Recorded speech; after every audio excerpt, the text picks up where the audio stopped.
Baseball season is here, and Triple Play is here to make you some money. What's up, everyone? It's Eric, aka Doc, coming at you from the Triple Play YouTube channel. Today, we're diving into some MLB futures. We're going to cover some team over-under wins for 2022, some division winners, some dark horse MVP candidates, and some prop bets. So if you've been following my videos, hopefully I've made you some money in the past, and let's make some money this MLB season and just dive in. We're going to start with the Seattle Mariners. So their over-under right now is at 83.5 wins, which is surprising considering in 2021, they were 90 and 72. So they had some great additions. They robbed the Reds in a trade, getting Eugenio Suarez and Jesse Winker. Julio Rodriguez isn't beginning the year on the team, but that is going to be an addition midseason. And Sergio Romo. Really, I had to put someone in the departure, and it's Jake Fraley, who was involved in the trade with the Reds. I'm saying bet the over on this. They already hit the over last year, and I think the Mariners are going to make some noise this year. But we got to look on the flip side for the Cincinnati Reds. Their over-under is at 74.5 wins, and their 2020 record was 83 and 79. Now, the NL Central in general is going to be weaker this year. They did add Colin Moran and Tommy Pham, but they lost a lot of people. Sonny Gray, Eugenio Suarez, and Jesse Winker in the trade to the Mariners. Sonny Gray, they traded to the Twins. And Amir Garrett, who was a solid bullpen piece and is on the way to the Royals. And keep in mind, Luis Castillo is injured to begin the year. He might be somebody they're looking to trade. I'm saying bet the under on it. I think the Reds are tanking, and it's pretty obvious. The next team, and this pains me to say this because this is my hometown Nationals, but the over-under is at 71.5 wins. Now, in 2021, they went 65 and 97, but that's actually a little deceiving because after they traded Trey Turner and Max Scherzer to the Dodgers, they were actually 17 and 44, which is about a 28 winning percentage. So I think they still have a little bit of respect because of that World Series title, because they have Juan Soto. The additions, they got Nelson Cruz, but they might trade him. It was a one-year deal, and if they're not contending, they might try to get some assets. They didn't really lose any departures. Ryan Zimmerman retired. Scherzer and Trey Turner were traded last season. But keep in mind that Strasburg and Corbin are going to lead the rotation, and they're not the healthiest of guys / performing to their expectations as well. I'm saying bet the under. Next team we're going to go to is the San Francisco Giants. Their over-under is at 84.5 wins, which is crazy to me considering in 2021 they went 107 and 55. Now, the additions, I'm not a big Carlos Rodon guy, but I think he's a solid piece to the rotation. And Jock Peterson. Now, they did lose some hitting with Chris Bryant and Buster Posey, who retired. They are going to have Joey Bart up to begin the year. I'm excited to see how he's doing as a catcher prospect. But the Giants just seem to get the most out of their players. Like, they don't have the best roster on paper, but the Padres are looking weaker right now with Tatis hurt and maybe Clevenger beginning the year on the IL. The Rockies, I don't think are going to be in much contention. And same with the Diamondbacks. So considering this is about a 22-23 win difference, I think you're betting the over on that. Now we're going to stay with the Bay Area. We're going to go to the Oakland Athletics. Now I was a little bit hesitant because the Athletics, no matter what team they field, seem to do really well. But their payroll, now that they traded Sean Manaea, is at $31 million. That's the same that it was in 1991, which is crazy to think about. So their over-under for the year is at 70.5 wins. Now, they were 86 and 76 last year. They didn't really get any additions. They got Christian Pache in the Matt Olson trade and Jed Lowry, who's at the end of his career, but they lost a lot of people. Sean Manaea, who they just recently traded to the Padres, Matt Chapman to the Blue Jays, Matt Olson to the Braves, and Starling Marte, who was a rental piece, who ended up going to the Mets.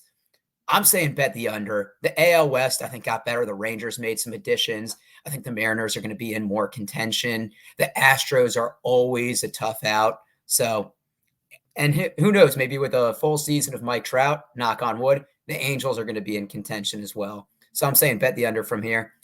And this is more of a gut call for me. The New York Yankees, who their over-under is at 92.5 wins, and they hit the under barely last year at 92. Now, their offseason was kind of a wash as they added Josh Donaldson, Mitch Garver, and IKF, and they left Luke Voigt, Gio Urshela, and Gary Sanchez. But this is why I'm a little bit more skeptical on them. Mitch Garver is 31 years old and has played 41% of the games the last 2 seasons. Josh Donaldson's at 36 years old, and he's played under 75%. And he seems to always come up with a nagging calf injury.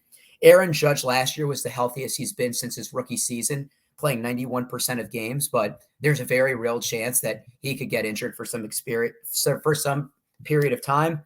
Giancarlo Stanton last year played 86% of games, and that is a high amount for him as well. I also look at their pitching. Last year, Garrett Cole threw 181 innings. Now, he wasn't nearly as effective once they banned the sticky stuff. Jordan Montgomery pitched 157, and Jameson Taillon, his first year coming back from Tommy John, pitched 144. But nobody else went over 100 innings. They're relying a lot on Garrett Cole. The Blue Jays got better.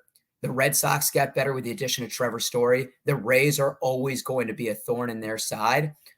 I'm thinking the Yankees hit the under, and they'll probably be in the 80 wins if I had to guess. So right there, those are my over-unders, kind of 50-50 if they hit or not. Now, I'm going to start diving into some division winners, which are a little bit more long shots on here.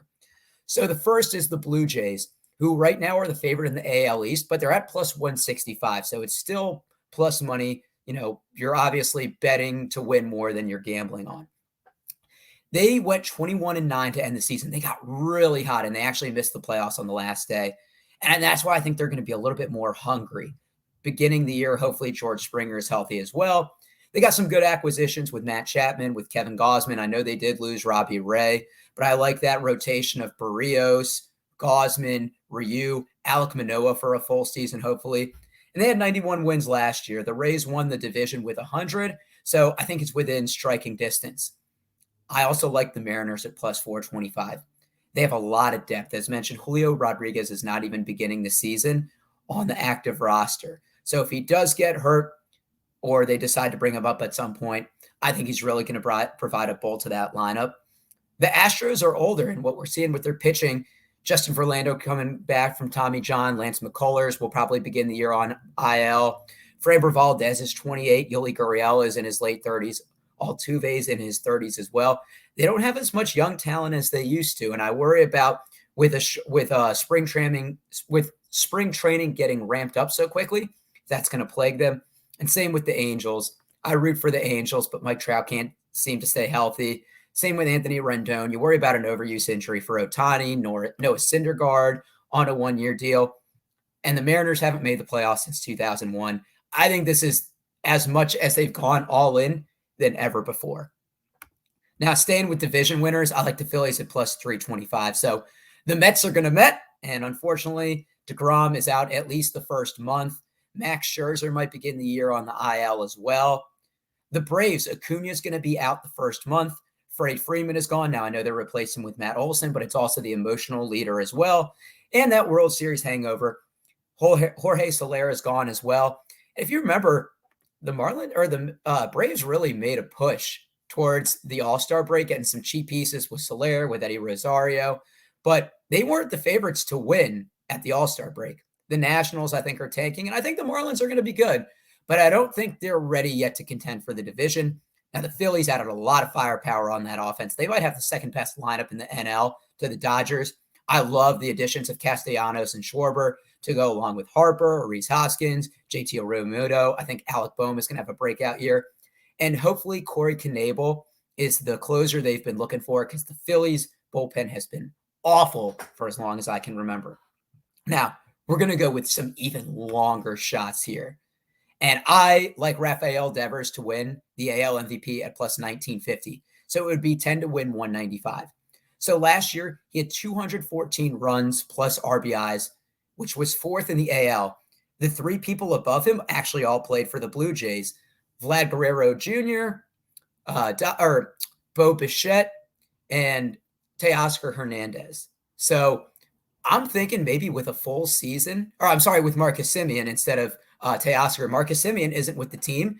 So you think with them adding Story that Rafael Devers is going to get more of those opportunities. And the Blue Jays, look, hopefully George Springer's healthy. I think their lineup's going to be a little bit more balanced. But some of the people that finished above him, Matt Olson's now in the NL.